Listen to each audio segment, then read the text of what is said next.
Hey, what's up guys? It's Pete with MixBetterNow.com, and we are moving along here in our mixing The Limit by Matt McKelkin using the 80-20 rule, also known as the Pareto Principle series.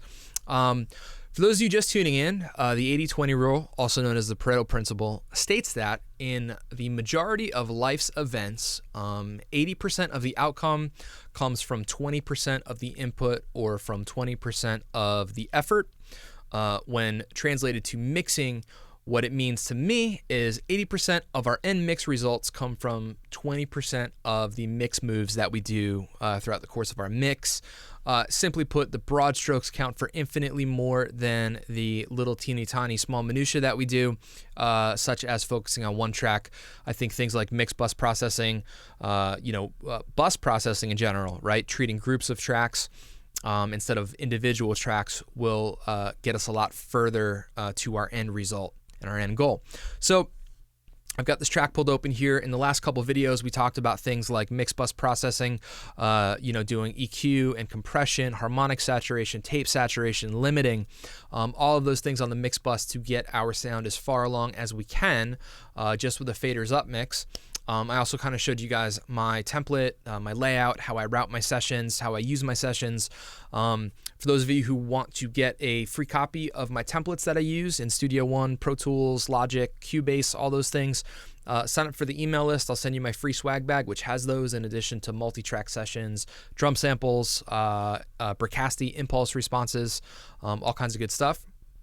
But what I want to do here is I'm going to play some of this for you, toggle back to the original mix that I'm remixing. I did not mix the original mix, but we're going to keep mixing here, and I want to talk about mixing drums using the 80-20 rule here. So I'm going to play this going into the bridge and the third chorus, toggling back and forth, and then we'll go from there. All right, let's check it out.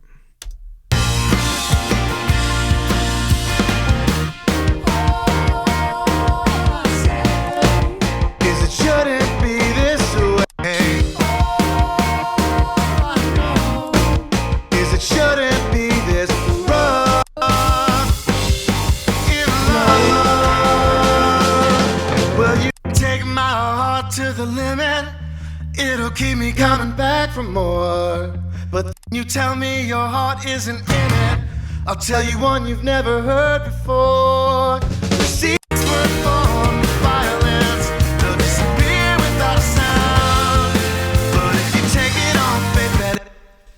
All right, so we're moving along. As I've said before, I feel like the mix is already competing with the old original mix from the record. I feel like we might even be surpassing it at the moment. So what I want to do is I want to pull open our mix window here, and I want to start looking at some drum tracks. Now, a lot of people start to mix with drums. A lot of people start to mix with vocals. It really doesn't matter. Start with whatever you're comfortable on, or start with whatever you feel is appropriate for that session to start on. I will typically start a mix always on the mix bus, but then I will either pick drums or lead vocals to kind of find my anchor point. And here we can go with the drums. Now I've already done a little bit of tweaking to the lead vocal. I just wanted to quickly get something up and just kind of have it sound a little bit better than it was. Let's listen to it from a verse. We'll go from here. The walls won't give up any answers. The ceiling tells a tale. I've burned too many holes into the past. I can't make out a single sound. Just very quickly, we'll get into vocals maybe next time, but all I'm doing is a little bit of subtractive EQ here, getting rid of the low-end rumble, getting rid of some of the mud and the boxiness, a little compression with an 1176, serial compressing it, going into an RVox, just because an RVox kind of has a thing, it has a sound. After that, I'm doing some additive EQ via an API 550A, and then I'm finishing that up with some de-essing via a FabFilter Pro DS. But since our vocals kind of sitting in an okay place right now, let's go and check out the drums here. I'm going to solo these up.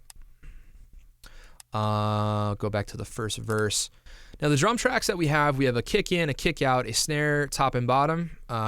We have two toms. We have a rack tom and a floor tom.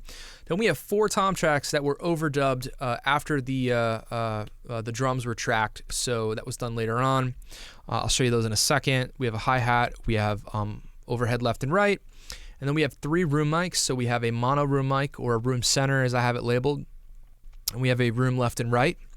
All of these will go to respective buses. So what I'll do is I'll go ahead and drag these in. It doesn't matter where these are, of course. It just all depends on your workflow, how you like to visualize things, how you like to see them. When I put them next to it, it just makes it a little bit easier to visualize this. So the first thing I will start with drums is the drum bus. So we have the drums soloed up here. I'm gonna bypass all of these things right here, and let's just go ahead and listen. Don't have any samples in yet. These in my template, I'll set up 2, usually like a kick and a snare track, just in the event that I need to use a sample. Sometimes you need more than 1 sample. Sometimes the drums sound great. You don't need any. It is all contingent upon the session you get and how well everything is tracked. So let's check this out. Yeah, from a verse.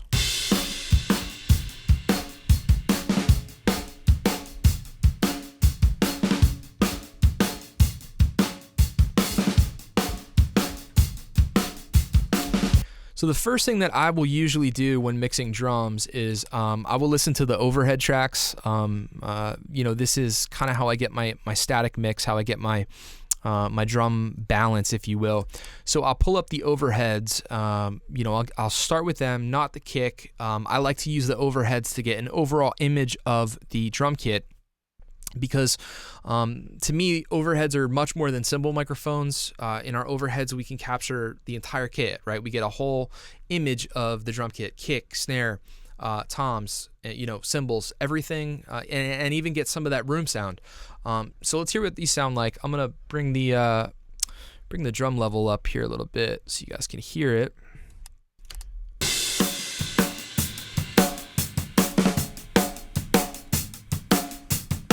So they sound good. Really happy with the recording. Right, again, we can hear everything in there: kick, snare, hats, cymbals, toms. The next thing I like to do, I like to bring the room mics up a little bit just to see how they sound. So let's hear what the mono room sounds like.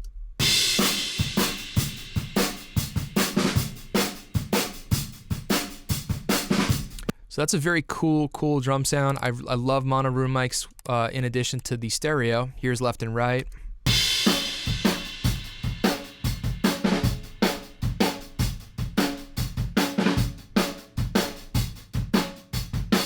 So we're getting a nice spatial image. We're getting that depth in the room. We're getting the sense of size from these room microphones, okay? Let's bring the mono room back in.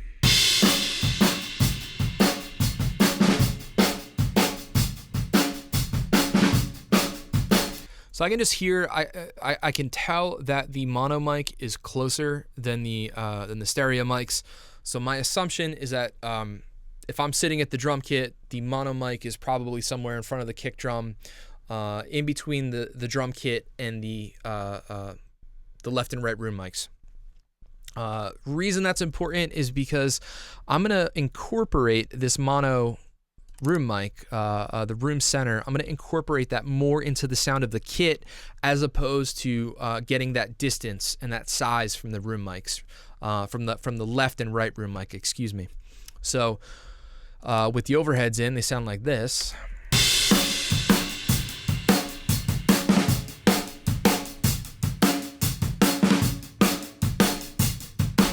And to me, that already sounds good, right? I mean, that's nothing on there. That is just faders up, balanced. The next thing I do after I get those to a place I like is I will bring my kick in mic up first. Kick in gives you primarily that attack. It's going to give you the clicky end of the kick drum, where the kick out is going to give us that low end, the meat, the punch, the rumble, the woof, whatever you want to call it. Here's the kick in.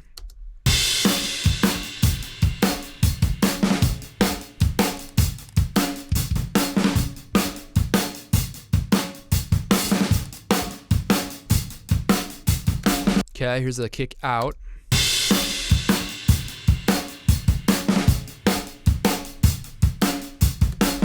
snare top.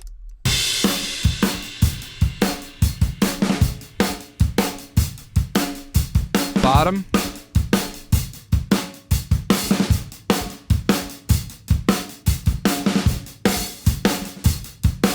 Now, all I want to focus on right now is the initial rack and floor toms. I don't want to address the overdub toms right now. We will get to that. This is probably going to be like a 2-part video. I don't want to make it too long, but so now we have our drum balance in. Okay, let's play it again.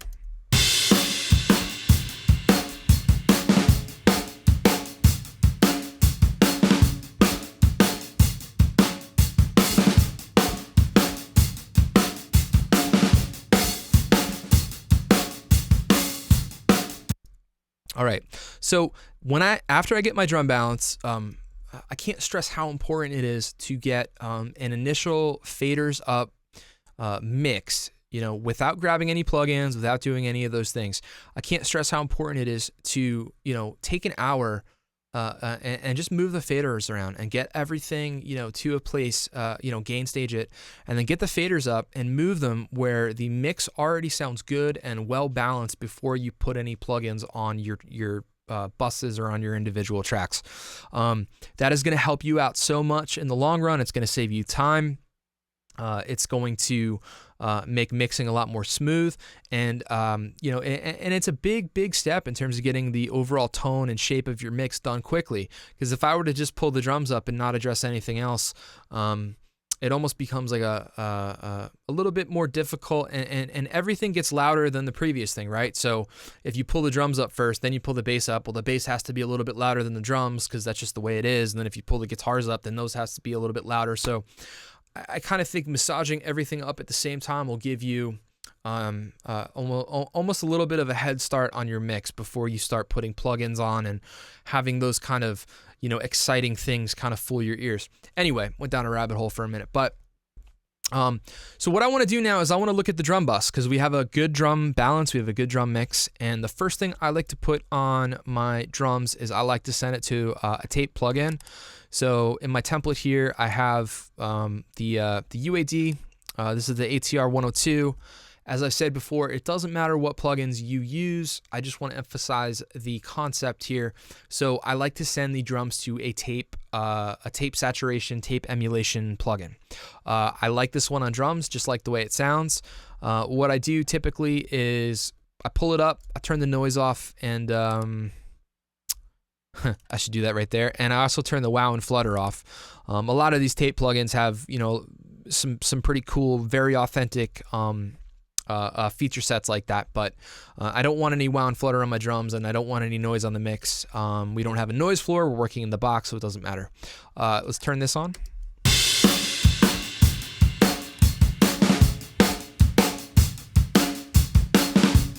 It's off. On.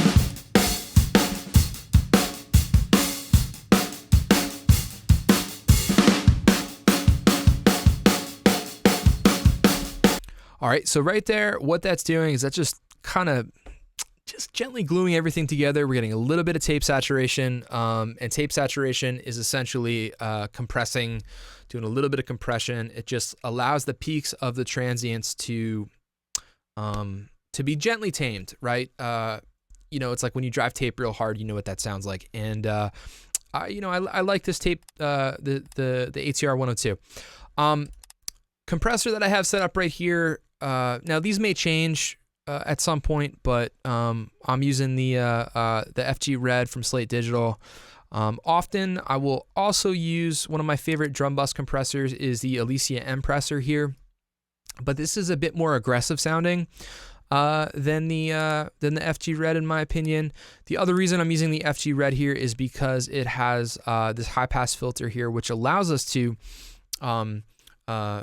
as a side chain, allows us to bypass any of the free. So if we set this to, I have it to, about 29 hertz. So any of that really low subby stuff, it's going to not affect the compressor. Low end information excites compressors very much. So it's just kind of just letting it bypass all those sub lows. Let's see here. I have a pretty slow attack, semi-fast release, and I have a 3-to-1 ratio on the drums. Let's turn this on and see what we got going on.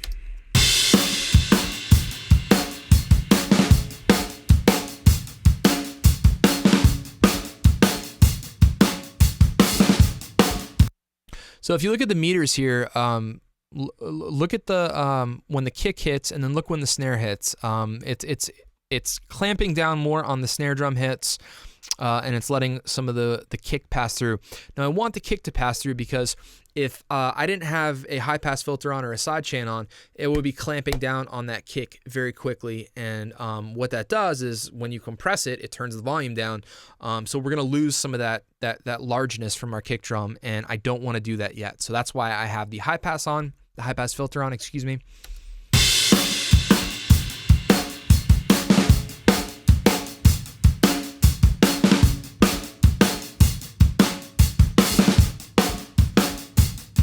Off,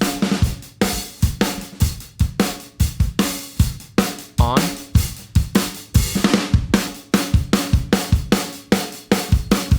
so we're just gluing it a little bit. We're kind of getting everything to sit in place. Max on the snare peaks, we're doing about 5 dB of gain reduction.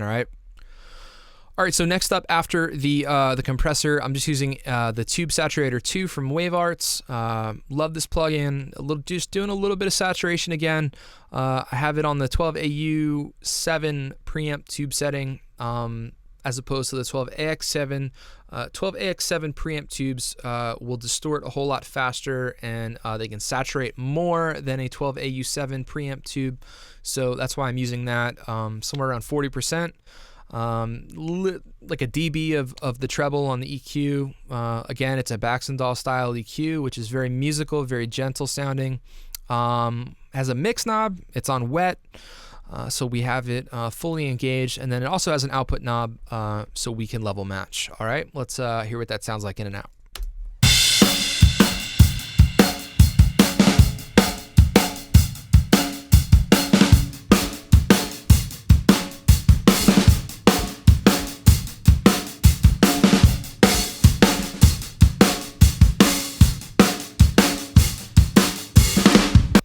All right, so that just gives it a little bit of hair, just giving it a little bit more size on the end. As I said, I might swap out this compressor. I'm still not 100% sure. I'm doing this as I go, and you know, it's we can sub things in and out like that as long as we keep consistent with our gain staging. So I think overall the drums sound pretty good. What I'll do is I'll bypass the whole drum bus in and out.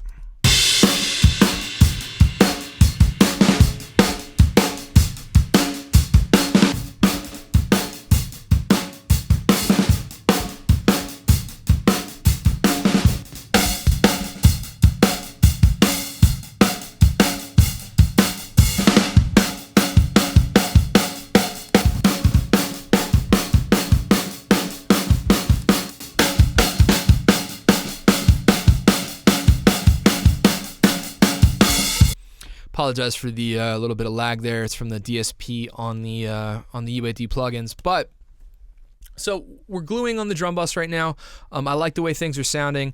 The only thing I might do is I might come in here and add a parametric EQ of some type, like a FabFilter Pro Q2. I might sweep around and see if we can find any offensive frequencies.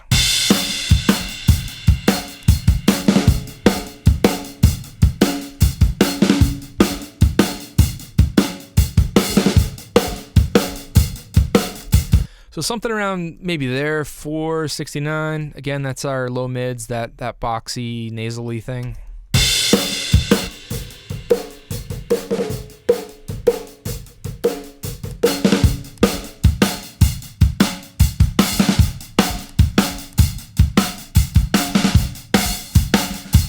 Might tighten up the lows, a little filtering.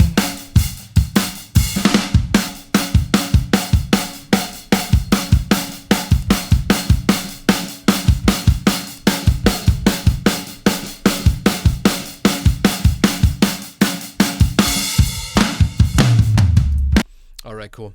So we're making good progress on the DrumBuss. We're going to go ahead. We'll do a part 2 of the drums. Like I said, we are using the 80-20 rule while we mix. We're going to focus on the buses, and then we're going to work backwards to get our majority of our sounds with the minimal amount of mix moves, okay? So we took care of a little bit of tape saturation there, a little bit of EQ, a little bit of compression, and a little bit of tube saturation on the DrumBuss. Everything sounded good so far. We're going to keep going in the next video. I appreciate you guys' time as always. My name is Pete with mixbetternow.com.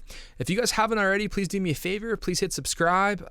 Please hit like. And don't forget to sign up for the email list. I will send you my free swag bag full of all kinds of free goodies like free multi-track sessions, free mix templates, including this one, as well as I have Pro Tools, mix templates, Logic, and Cubase.